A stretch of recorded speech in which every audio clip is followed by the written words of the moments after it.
Hello my dear students, welcome to eGurukul 10.0.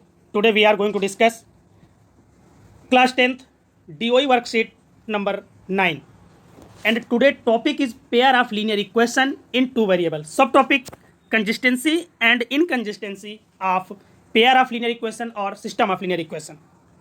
पिछले lecture में हम लोगों ने मीन्स वर्कशीट 8 में सीखा था graphical representation of a linear equation.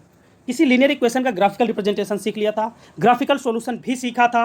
अब यहाँ पे हम बात कर रहे हैं standard form of pair of linear equation. उससे पहले आपको पता होना चाहिए standard form of linear equation. तो आपको बताया था कि ax plus b y plus c is equal to zero is standard form of standard form of linear equation. Standard form of linear equation is ax plus b y plus c is equal to zero. ये standard form होती है हमारी linear equation की। Linear equation की standard form एक बार फिर से देख लीजिए, ax plus b y plus c is equal to zero. याद रखेंगे ax plus b y plus c is equal to zero is standard form of a linear equation. अब यहाँ पे बात हो रही है क्वेश्चन में सिस्टम ऑफ या standard form of pair of linear equation. ठीक है, एक मिनट इनको चेंज करते हैं। देखिए हाँ, यहाँ पे बात हो रही है standard form of pair of linear equation in two variable, या आप इसे ही कह सकते हैं standard form of system of linear equation in two variable. System का मतलब होता है कि टू, सिस्टम का मतलब क्या होता है, यहाँ पे टू इक्वेशंस होंगे यानी कि पेयर्स होंगे।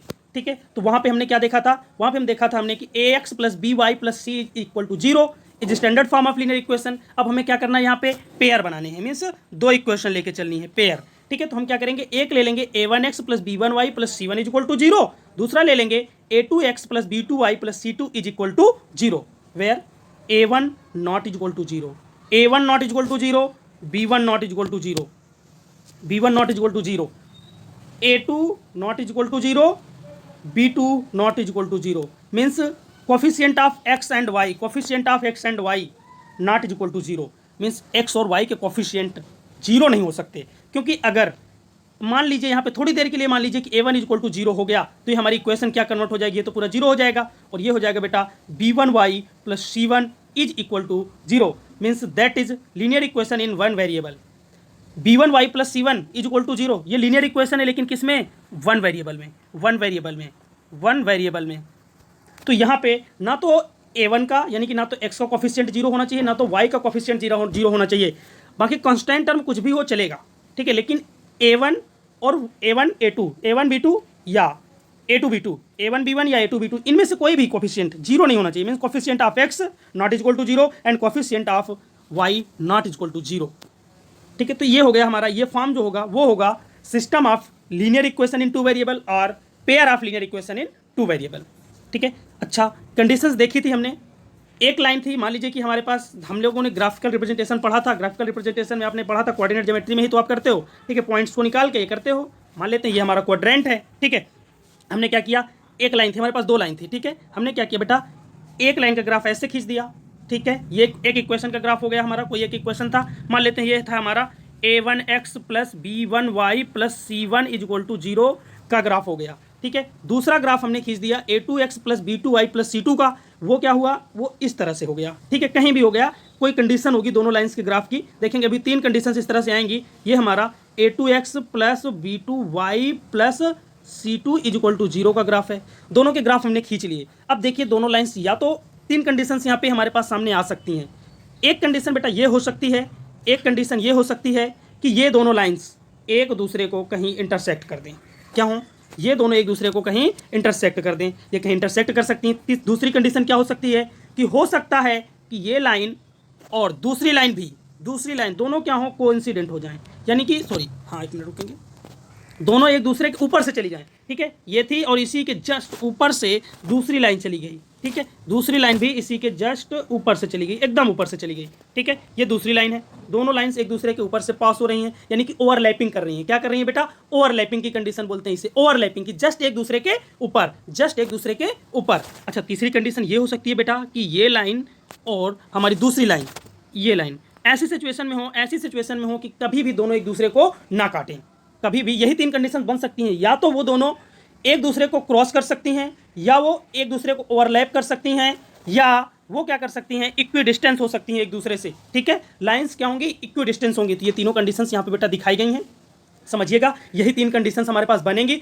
जब भी हम, चूंकि यहाँ पे दो लाइन क्यों ले रहे हैं, क्योंकि हम यहाँ पे ले रहे हैं बेटा पेयर ऑफ लीनियर इक्वेशन। क्या ले रहे हैं, pair of linear equation. Pair of linear equation अगर हम यूज कर रहे हैं मतलब कि हमारे पास दो लाइंस होंगी, दोनों का ग्राफ दो स्ट्रेट लाइन होंगी, तो दोनों का ग्राफ या तो हो सकता है कि वो एक दूसरे को क्रॉस करें, इस तरह की कंडीशन बनाएं, इस तरह की कंडीशन बनाएं, एक दूसरे को क्रॉस करें, या हो सकता है दोनों क्या हो, ओवरलैप हो। ओवरलैपिंग की कंडीशन समझ में आ गई ना, ठीक है। एक लाइन हमारी ये थी और दूसरी लाइन भी इसी के जस्ट ऊपर से जा रही थी, ठीक है, ये ओवरलैपिंग की कंडीशन हो गई, ठीक है।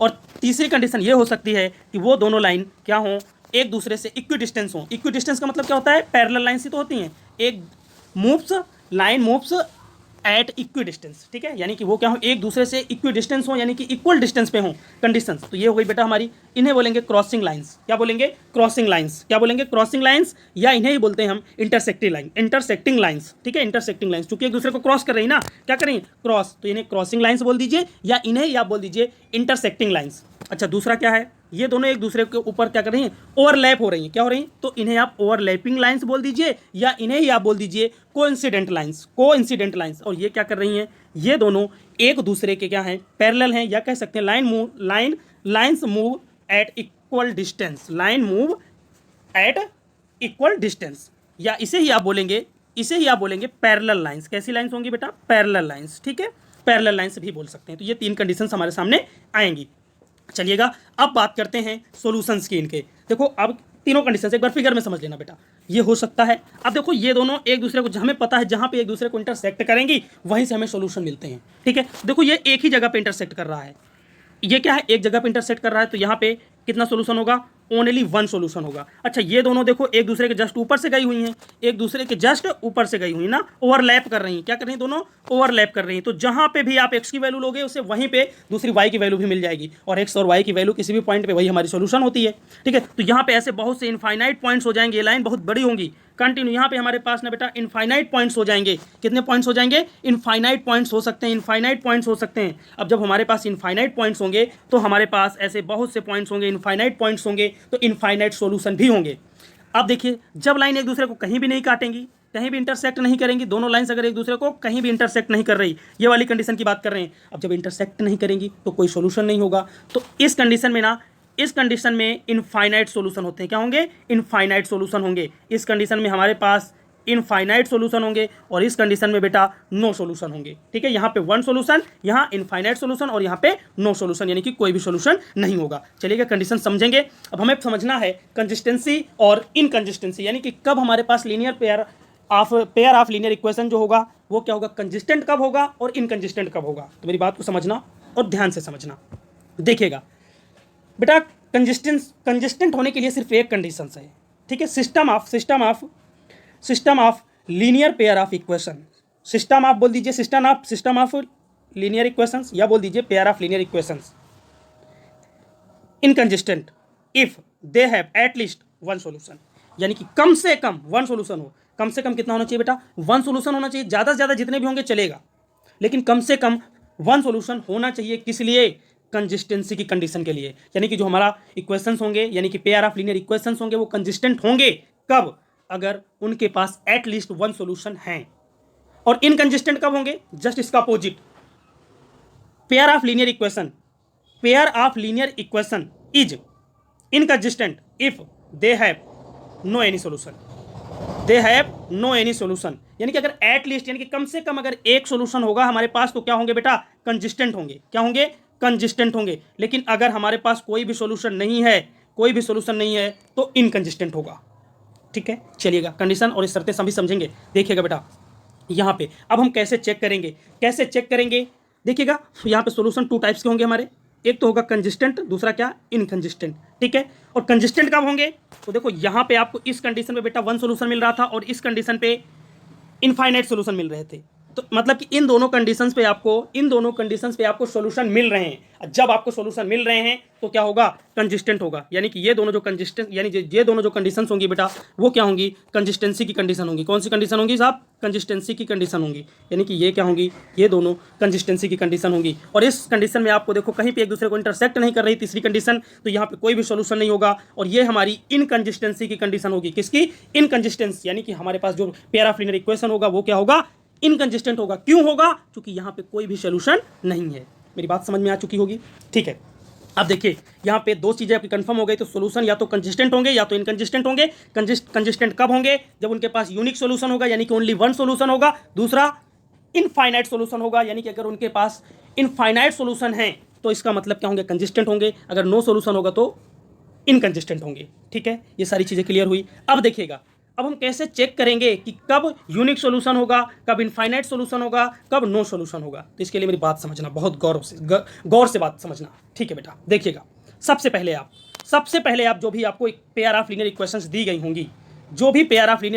गई होंगी, ठीक है, आप क्या करोगे, उनके एक्स के कोफिशिएंट का रेशियो निकालोगे। किसके बेटा, एक्स के कोफिशिएंट का रेशियो, फिर वाई के कोफिशिएंट का रेशियो, फिर कांस्टेंट टर्म का जो भी कांस्टेंट टर्म दिए गए होंगे। लेकिन हाँ, एक बात सावधानी से याद रखना कि इसी फॉर्म में कन्वर्ट कर लेना, यानी कि राइट साइड कुछ भी ना छूटे, राइट साइड सिर्फ जीरो रहे, बाकी सारा जो हमारे टर्म्स होंगे उनको आप लेफ्ट साइड ही ट्रांसफर कर लेना। जैसे हमारी स्टैंडर्ड फॉर्म होती है ये वाली ना, ax plus b y plus c is equal to zero. देखा ना, अगर हमारे पास इस टाइप की इक्वेशन होगी, किस टाइप की बेटा, अगर हमारे पास इक्वेशन होगी ax plus b y is equal to c, तो हम क्या करेंगे, इसे कन्वर्ट कर लेंगे। क्या करेंगे बेटा, इसे तुरंत कन्वर्ट करेंगे, a x plus b y इसे ट्रांसफर कर लेंगे, minus c is equal to zero. Means यही स्टैंडर्ड फॉर्म में इसे कन्वर्ट कर लेना है, ठीक है। स्टैंडर्ड फॉर्म में तुरंत कन्वर्ट कर लेना है, फिर क्या करना है, रेशियो निकालना है। चलिएगा, हाँ, तो किसका किसका रेशियो निकालना था, पहले तो एक्स के कोफिशिएंट का रेशियो निकालो, वाई के कोफिशिएंट का रेशियो निकालो, और कांस्टेंट टर्म का रेशियो निकाल लो। चलिएगा, निकालते हैं। यहाँ पे हम सारे रेशियोज को क्या करते हैं, निकालते हैं। चलो, यहाँ पे एक्स के कोफिशिएंट देखो, दोनों पेयर में, ये है हमारा पेयर और ये पेयर है। देखो एक्स का कोफिशिएंट यहाँ पे a1 है और यहाँ पे कितना है, a2।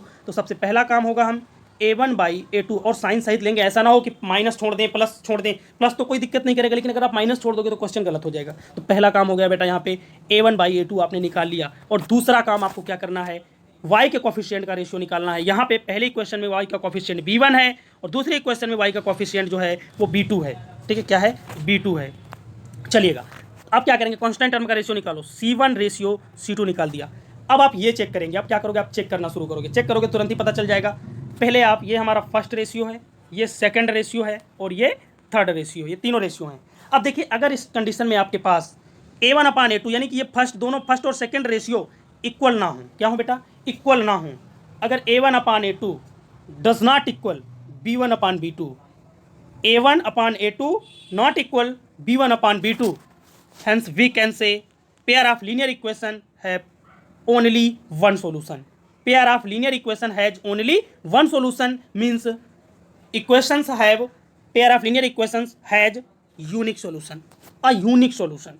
इस कंडीशन में क्या होगा, हमारे पास यूनिक सोल्यूशन होगा, ठीक है। चलेगा, रेशियो आपने निकाल लिया था। मीन्स पहली कंडीशन समझना, अगर a1 upon a2 not is equal to b1 upon b2 है, मीन्स इस कंडीशन में a1 upon a2 not is equal to b1 upon b2 है, ये कंडीशन है। तो इस कंडीशन में pair of linear equation has a unique solution. क्या होगा इस कंडीशन में, हमारे पास ये यूनिक सोल्यूशन होगा। यूनिक का मतलब जिसके समान कोई ना हो, जिसके समान कोई ना हो। यूनिक का मतलब क्या होता है, अद्वितीय हिंदी में बोलते हैं, यानी कि जिसके समान कोई ना हो, यूनिक, ठीक है। और इस कंडीशन में जो हमें लाइन मिलेंगी वो क्या होंगी बेटा, इंटरसेक्टिंग लाइन्स होंगी। क्या होंगी, इंटरसेक्टिंग लाइन्स होंगी, ठीक है। अब दूसरी कंडीशन देखना, दूसरी कंडीशन देखना बेटा, यहाँ पे चलेगा। कंसिस्टेंसी और इनकंसिस्टेंसी आपने समझ लिया, बेहतरीन तरीके से समझ लिया है। अब मैं आपको समझा रहा हूँ। देखो, ये क्या है, क्रॉसिंग लाइंस, क्रॉसिंग लाइंस, या इन्हें ही बोलेंगे बेटा इंटरसेक्टिंग लाइंस ना, इंटरसेक्टिंग लाइंस, इंटरसेक्टिंग लाइंस, ठीक है, इंटरसेक्टिंग लाइंस। चलिएगा, क्रॉसिंग लाइंस को ही बोलेंगे बेटा इंटरसेक्टिंग लाइंस, ठीक है। हाँ, समझना, इसे ही बोलते हैं इंटरसेक्टिंग लाइंस, इंटरसेक्टिंग लाइंस, ठीक है। ये इंटरसेक्टिंग लाइंस है। और ये कब आएगी, कंडीशन कब होगी बेटा ऐसी इंटरसेक्टिंग लाइंस वाली, जब क्या a1 upon a2 does not equal to b1 upon b2, ठीक है। इस कंडीशन में क्या होगा, इस कंडीशन में क्या होगा कि हमारे पास क्रॉसिंग लाइंस होंगी, यानी कि जो ग्राफ मिलेगा वो हमें इंटरसेक्टिंग लाइंस का मिलेगा। अब हम बात करते हैं ओवरलैपिंग कब होगी। देखो, ओवरलैपिंग कब होगी, जब हमारे पास क्या बेटा a1 अपान a2, एक मिनट थोड़ी सी जगह को बचाते हैं। हाँ, A1/A2, ठीक है, जब हमारे पास A1/A2 बराबर होगा, मीन्स तीनों रेशियो बराबर होंगे, B1/B2 और वो भी बराबर होगा C1/C2, मीन्स x के कॉफिशिएंट का रेशियो और y के कॉफिशिएंट्स का रेशियो और कांस्टेंट टर्म का रेशियो, जब ये तीनों इक्वल हो जाएंगे तो इस कंडीशन में हमें ओवरलैपिंग लाइंस मिलेंगी, यानी कि जो हमें ग्राफिकल रिप्रेजेंटेशन मिलेगा सिस्टम ऑफ लीनियर इक्वेशंस का, वो क्या मिलेगा, ओवरलैपिंग लाइंस मिलेंगी, या इन्हें ही हम बोलते हैं कोइंसिडेंट लाइंस। क्या बोलते हैं, कोइंसिडेंट लाइंस, मींस एक दूसरे के ऊपर होंगी, ओवरलैप करेंगी, एक दूसरे के जस्ट ऊपर होंगी, ठीक है, कब, A1/A2 बराबर B1/B2 बराबर C1/C2 की कंडीशन पर, ठीक है। और तीसरी है हमारे पास, हाँ, इस कंडीशन में जो हमें लाइंस मिलेंगी बेटा, कैसी लाइन मिलेंगी, कोइंसिडेंट लाइंस मिलेंगी, डिस्कशन में कर चुका हूं। अब हम बात करते हैं lines move at equal distance, lines move at equal distance, या इसी कंडीशन को बोलते हैं पैरेलल लाइंस। तो पैरेलल लाइन हमें कब मिलेंगी समझना, यदि A1/A2, ठीक है, A1/A2, यदि क्या होगा बेटा, A1/A2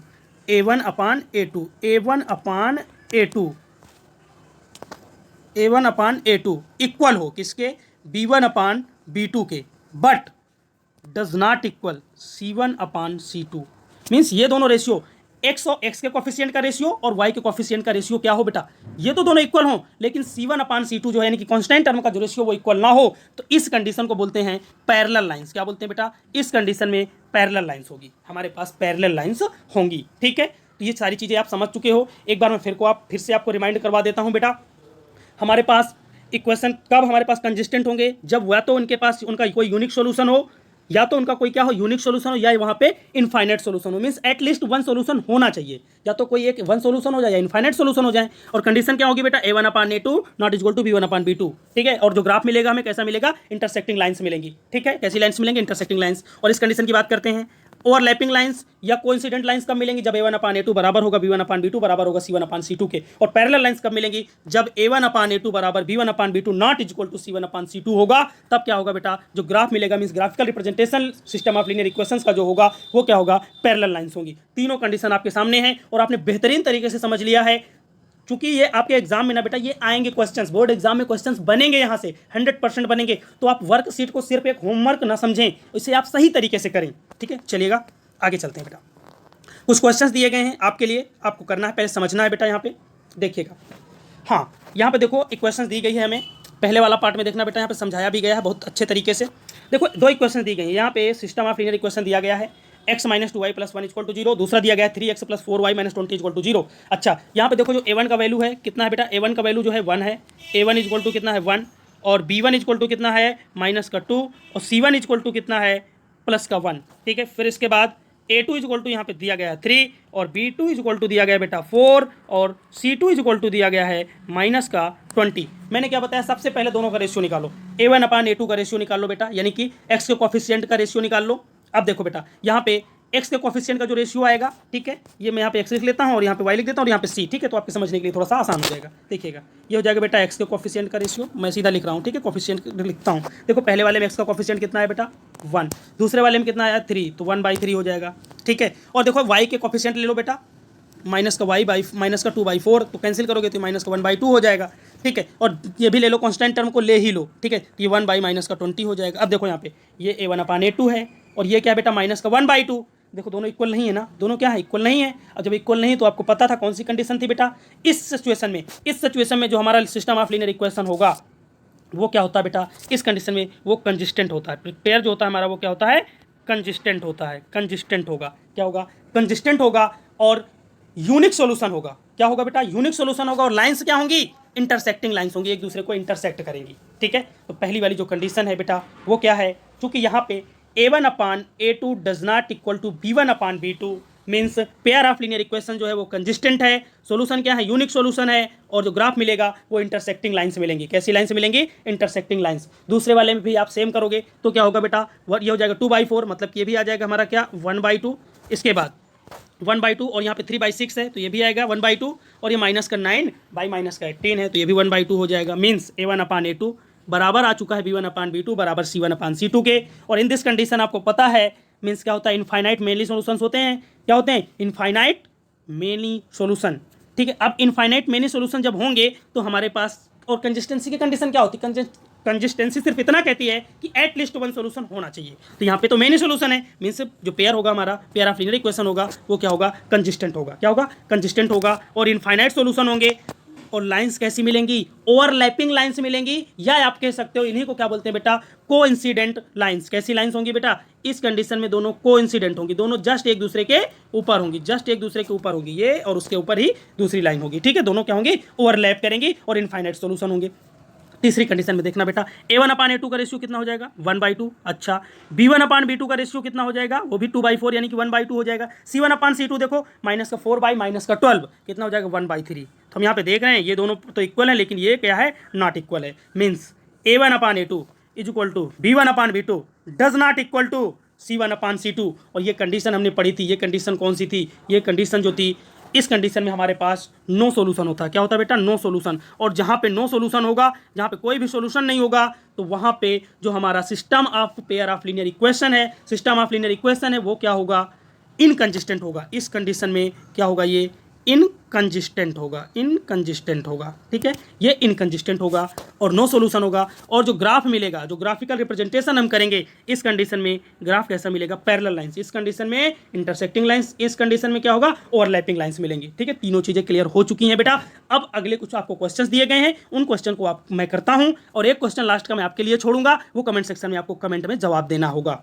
ठीक है, चलिएगा, उसका रिस्पॉन्स आप कमेंट सेक्शन में देंगे और अपना प्यार कमेंट सेक्शन में जरूर दर्शाएंगे। आप मेरी क्लास का फीडबैक भी बिल्कुल देंगे कि आपको फीडबैक कैसा लगता है, मीन्स मेरी क्लास कैसी लगती है। और फीडबैक के तौर पे आप उसमें अच्छा बुरा जो भी है, आपको जो अच्छा लगता है, आप जो सुधार चाहते हैं, वो आप मुझे कमेंट्स कर दीजिएगा। मैं बिल्कुल नेक्स्ट लेक्चर में या नेक्स्ट वर्कशीट पे आपको बिल्कुल उस पर सुधार के साथ मिलूंगा। ठीक है, थैंक्स आपके लिए आप लोग बहुत ज़्यादा प्यार दिखा रहे हैं, कंटिन्यू। आप इतना ज़्यादा प्यार क्या बताएं, लाजवाब, मज़ा आता है। चलिएगा, नेक्स्ट देखेंगे बेटा। पहला क्वेश्चन देख लो यहाँ पे, देखो बेटा, यहाँ पे मैं इसे थोड़ा सा जूम करता हूँ। ठीक है, पहले जूम नहीं करूंगा क्योंकि सारे कॉलम यूज करने हैं। ठीक है, चलो थोड़ा सा जूम करते हैं, मेरी बात को समझना। हाँ, मैंने इसे दबा दिया, सीरियल दबा दिया, कोई दिक्कत नहीं। चलिएगा, पहला पार्ट देखेंगे। हाँ चलो, सीरियल भी ओपन कर लिया। चलो देखिए, यहाँ पे पहला पार्ट देखेंगे बेटा। देखो, पहले पार्ट में A1 की वैल्यू कितनी है, पहले पार्ट के लिए आ जाओ। पहले A1 की जो वैल्यू है यहाँ पे वो कितनी है, 2। फिर V1 की वैल्यू, जो V1 की वैल्यू है वो -3 है। और C1 की वैल्यू कितनी है, -8 ना, -8। अब दूसरे इक्वेशन में कंपेयर करो। दूसरे इक्वेशन में देखो बेटा, A2 का जो वैल्यू है वो कितना है, 4। B2 का जो वैल्यू है वो कितना है, -6। और जो C2 का वैल्यू है, C2 का वैल्यू है वो कितना है, -9। ठीक है, अब हम क्या करेंगे, सबसे पहले हमें A1 और A2 का रेशियो निकालना है। किसका, A1 और A2। तो देखो यहीं पे हम रेशियो यहीं निकाल लेते हैं। ठीक है, मैं आपको यहीं पे रेशियो निकाल देता हूँ। देखो A1/A2 ये हो जाएगा डिवाइडेड में। ठीक है, ये B1/B2 यहाँ पे डिवाइड लगा दो और यहाँ पे भी डिवाइड लगा दो, C1/C2, और ये -8/9 हो जाएगा, कोई दिक्कत नहीं। अब देखिएगा बेटा, कैंसिल करो यहाँ पे, 2 1 जा 2 ना, 2 2 जा 4, यहाँ पे 2 बचेगा। मीन्स पहला रेशियो आ चुका है हमारे पास, A1/A2 का रेशियो कितना आ गया, 1/2। अच्छा, इसके बाद फिर देखेंगे बेटा B1/B2 का रेशियो। देखो B1/B2 का जो रेशियो है वो है -3 है, तो माइनस माइनस तो दोनों कैंसिल हो जाएंगे, ये माइनस इस माइनस से हट जाएगा ना, माइनस माइनस दोनों क्या होंगे, कैंसिल हो जाएंगे। ठीक है, ठीक है, ये 1/2 था हमारा, ये हमने इसे लिख दिया। 2/4 था तो ये 1/2 हो गया। और इसके बाद देखो -3 है, -6, तो माइनस और माइनस दोनों क्या होंगे, हट जाएंगे। और 3 1 जा 3, 3 2 जा 6, यानी कि ये भी आ जाएगा 1/2, ये भी आ जाएगा 1/2। फिर इसके बाद देखो -8/9 है, दोनों कैंसिल कर देना, और कुछ तो कटेगा नहीं इसमें, 8/9 हो जाएगा। क्या हो जाएगा, ये 8/9। अब हम यहाँ पे देख रहे हैं कि A1/A2 क्या है बेटा, A1/A2 इक्वल है किसके, B1/B2 के, लेकिन does not equal to C1/C2। और ये कंडीशन जो आपने पढ़ी थी, ये कंडीशन कब की होती है, ये कंडीशन जो होती है हमारी नो सोल्यूशन की होती है। तो यहाँ पे आप नो सोल्यूशन भर दीजिए। यहाँ पे क्या भरेंगे बेटा, नो सोल्यूशन। ठीक है, ये यहाँ पे नो सोल्यूशन हो गया। यहाँ पे नो सोल्यूशन की कंडीशन होती है, ये नो सोल्यूशन हो गया। ठीक है, अच्छा, नो सोल्यूशन जब होती है तो लाइंस आपको कैसी मिलती हैं, पैरेलल लाइंस। कैसी लाइन मिलती हैं बेटा, पैरेलल लाइंस। दोनों लाइंस क्या होंगी, पैरेलल होंगी। क्या होंगी, लिख लेना, आप लिख लीजिएगा, पैरेलल लाइंस होंगी। ठीक है, और आपको पता है जब नो सॉल्यूशन होता है तो सिस्टम ऑफ लीनियर इक्वेशंस, यानी कि पेयर ऑफ लीनियर इक्वेशंस जो होता है वो क्या होता है, इनकंसिस्टेंट होता है। इस कंडीशन में ये क्या होता है बेटा, इनकंसिस्टेंट होता है। क्या होता है, इनकंसिस्टेंट होता है। ठीक है, इनकंसिस्टेंट होगा। इस कंडीशन में इनकंसिस्टेंट होगा, इनकंसिस्टेंट होगा। ठीक है, नेक्स्ट देखेंगे बेटा, तीनों चीज़ें क्लियर हो चुकी। अगला वाला देखिए, अगला पार्ट देखिएगा इसी का। चलिएगा देखो यहाँ पे पहले वाले इसमें देखो x का जो कॉफिशिएंट है बेटा a1 जो है वो कितना है, अब यहाँ पे डायरेक्ट निकाल लेते हैं, ठीक है, डायरेक्ट निकाल लेते हैं क्योंकि लेक्चर ज़्यादा लंबा हो रहा है, ठीक है। चलिएगा देखो यहाँ पे x का जो कॉफिशिएंट है पहले वाले में 1 है और दूसरे वाले में देखो कितना है, a1 की वैल्यू कितनी है 1, a2 की वैल्यू कितनी है 3, तो यहाँ पे 1/3 कर लीजिए, ठीक है। फिर यहाँ पे देखो माइनस का 2 है तो ये हो जाएगा बेटा माइनस का 2 और बाई 4 हो जाएगा। यहाँ पे चूँकि b2 की वैल्यू कितनी है 4 और यहाँ पे देखिएगा यहाँ पे कांस्टेंट टर्म जो है ना 0 है, इसमें कांस्टेंट टर्म है ही नहीं ना, तो ये हो जाएगा 0/-20, ठीक है। अब देखना बेटा सबसे पहला ऑब्जर्वेशन आपका क्या होगा, पहले आप a1/a2 देखेंगे b1/b2 के इक्वल है कि नहीं, पहले तो इसे कैंसिल कर लो, ये आ जाएगा 1 और ये आ जाएगा 2, 2 1 2, 2 2 4, यानी कि अब हमें जो रेशियो मिल गया 1/3 और ये मिल गया बेटा माइनस का 1/2, ये क्या दोनों इक्वल नहीं है, नॉट इक्वल नहीं है। और आपको पता है a1/a2 does not equal to b1/b2, hence system of linear equation have unique solution. क्या होता है इस कंडीशन में बेटा, यूनिक सोल्यूशन, यानी कि वहाँ पे यूनिक का मतलब बेटा ओनली वन सोल्यूशन, यूनिक का मतलब ओनली वन सोल्यूशन। और लाइंस क्या होंगी, इंटरसेक्टिंग लाइंस होंगी। कैसी लाइंस होंगी, इंटरसेक्टिंग लाइंस होंगी, ठीक है। तो आप फिगर मत बनाइएगा, ये लिख दीजिएगा आप इंटरसेक्टिंग लाइंस, ठीक है, क्योंकि कॉलम में इंटरसेक्टिंग लाइंस फिगर नहीं बनाना, लिखना है, ठीक है। और यहाँ पे अब आपको पता है एटलीस्ट जब यहाँ पे कम से कम एक सोल्यूशन हो चुका है हमारे पास, तो जो हमारे पास पेयर ऑफ लीनियर इक्वेशन होगा वो क्या होगा, यानी कि पेयर ऑफ लीनियर इक्वेशन क्या होंगे, कंजिस्टेंट होंगे। इस कंडीशन में बेटा कंजिस्टेंट होंगे, क्या होगा, कंजिस्टेंट होगा, ठीक है, कंजिस्टेंट होगा। नेक्स्ट देखेंगे, अब देखिएगा नेक्स्ट वाला पार्ट, ठीक है। मैंने कहा था सबसे पहला काम होता है आप इक्वेशन को ना फॉर्म में कन्वर्ट कर लेना बेटा, ये x है प्लस वाई स्टैंडर्ड फॉर्म में कन्वर्ट करो, देखो 6 उधर है माइनस का 6 इधर ले आओ इज इक्वल टू 0। दूसरा देखो, दूसरा इक्वेशन क्या है बेटा, दूसरा इक्वेशन दिया गया है 2x, ठीक है, 2x plus 2i is equal to 12, तो 12 को इधर ले आना, 2x प्लस 2i और ये हो जाएगा माइनस का 12 इज इक्वल टू 0। चलिएगा यहाँ पे a1, अब देखो बेटा यहाँ पे दोनों का रेशियो निकालना है, पहले इन x के दोनों कॉफिशिएंट का रेशियो देखो, यहाँ पे 1/2 आ जाएगा और y के कॉफिशिएंट का रेशियो ये भी 1/2 आ जाएगा। और उसके बाद देखो c यानी कि सिर्फ कांस्टेंट टर्म का रेशियो ये हो जाएगा बेटा माइनस का 6 और इसका कांस्टेंट टर्म कितना माइनस का 12, माइनस में कैंसिल होंगे, 6 1 6 और 6 2 12 मीन्स आ चुका है यहाँ पे 1/2 1/2 और 1/2। अब देखिए ये तीनों क्या है बेटा, इक्वल है, 1/2 इक्वल टू 1/2 इक्वल टू 1/2, कि कुल मिला के कहने का मतलब ये है a1/a2 इक्वल है b1/b2 इक्वल है c1/c2। मीन्स जब तीनों रेशियो इक्वल होते हैं, मीन्स कांस्टेंट x के कॉफिशिएंट का रेशियो, y के कॉफिशिएंट का रेशियो और कांस्टेंट टर्म का रेशियो जब तीनों इक्वल होते हैं तो इस कंडीशन में हमारे पास इनफाइनाइट सॉल्यूशन होते हैं। कितने सॉल्यूशन होते हैं, इनफाइनाइट, या कह सकते हैं मेनी सॉल्यूशन होते हैं, मेनी सॉल्यूशन होते हैं। और लाइन क्या होती है बेटा, कोइंसिडेंट होती है, क्या होती है, दोनों एक दूसरे के ऊपर होती हैं, दोनों क्या होती हैं, जस्ट एक दूसरे के ऊपर होती हैं, मीन्स ओवरलैपिंग लाइन्स होती हैं, या इन्हें कहते हैं हम कोइंसिडेंट लाइन्स। और जो हमारा सिस्टम ऑफ लीनियर इक्वेशन होगा वो क्या होगा बेटा, इस कंडीशन में कंजिस्टेंट होता है, क्या होगा, कंजिस्टेंट, ठीक है। चूंकि आपको पता है कि कंजिस्टेंट की सिर्फ कंडीशन क्या है, कंजिस्टेंट की जो कंडीशन है वो सिर्फ इतनी होती है कि एटलीस्ट वन सोल्यूशन होना चाहिए, यहाँ तो मेनी सोल्यूशन है, तो ये क्या होगा बेटा, इसमें थर्ड वाले में क्या होगा, कंजिस्टेंट होगा, यानी कि पेयर ऑफ लीनियर इक्वेशन क्या होगा, कंजिस्टेंट होगा, ठीक है। चलिएगा एक क्वेश्चन मैं आपके लिए छोड़ रहा हूँ और उसे आप एक क्वेश्चन मैं आपको दे रहा हूँ, इस क्वेश्चन में आप बताओगे कि कंजिस्टेंट है या इनकंजिस्टेंट है, ईमानदारी के साथ आप जवाब जरूर दीजिएगा, ठीक है बेटा। मैं आपको पेयर ऑफ लीनियर इक्वेशन दे रहा हूँ, एक हमारे पास पेयर है बेटा x plus Y is equal to minus का 12 और दूसरा है 2x plus 3y is equal to -2, ठीक है। ये दोनों इक्वेशंस हैं, ये लीनियर पेयर हैं दो, ठीक है, पेयर ऑफ लीनियर इक्वेशन दिए गए हैं या सिस्टम ऑफ लीनियर इक्वेशन दिए गए हैं और आपको यहाँ बताना है कि ये कंजिस्टेंट हैं या इनकंजिस्टेंट है, बताना है, सिर्फ इतना बताना है, कंजिस्टेंट है या इनकंजिस्टेंट है। पेयर ऑफ लीनियर इक्वेशन जो है हमारे कंजिस्टेंट है या इनकंजिस्टेंट है, इसको आप कमेंट सेक्शन में मुझे बताओगे। और हाँ,